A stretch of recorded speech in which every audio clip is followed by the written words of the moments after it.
presented by Methleywood Music. बोलिए शंकर भगवान की।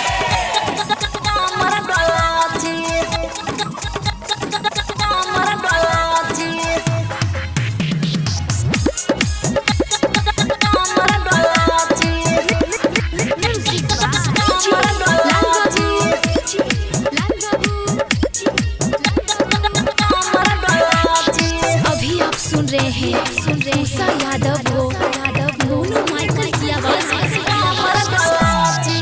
सुनो है भौजी ये नीलो सरिया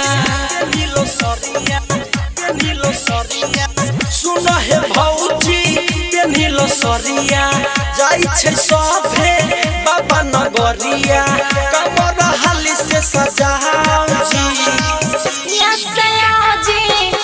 बोल बम बोल के शिष्य तनी कमर डोला जी। बोल बम बोल के शिष्य तनी कमर डोला जी। बोल बम बोल के शिष्य तनी कमर डोला जी। सुनो है भौजी ये नीलो सरिया जाई छे सभे बाबा नगरिया कमर हाली से सजाओ जी बोल बम बोल के शिष्य तनी कमर डोला जी। बोल बम बोल के शिष्य तनी कमर डोला जी। बोल बम बोल के शिष्य तनी कमर डोला जी। बोलो बोलो देवघर वाले बाबा की।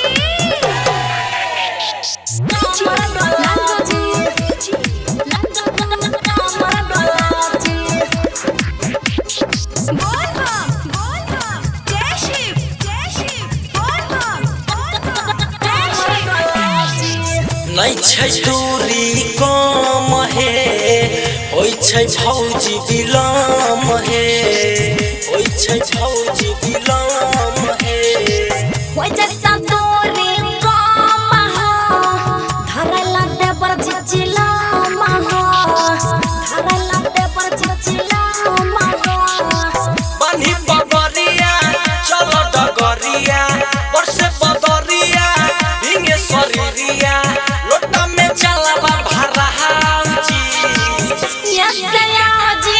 विश्व बोल बम बोल के शिष्य तनी कमर डोला जी। विश्व बोल बम बोल के शिष्य तनी कमर डोला जी।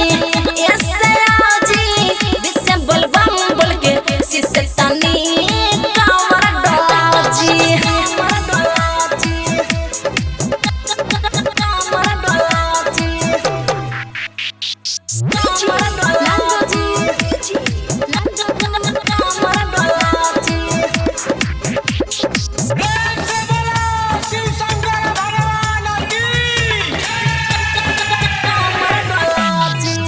जे भी श्रद्धा से चढ़ाबै छै जल ओकरा मिलै छै निमन फल ओकरा मिलै छै निमन फल रटा राजी तू ढारा जल हो जता तोहारा जिंदगी सफल हो जता तोहारा जिंदगी सफल जगमग करै भोला नगरिया हीर लगला छै बाबा दुआरिया डीजे के भोला बढ़ाऊ जी विश्व बोल बम बोल के शिष्य तनी कमर डोला जी।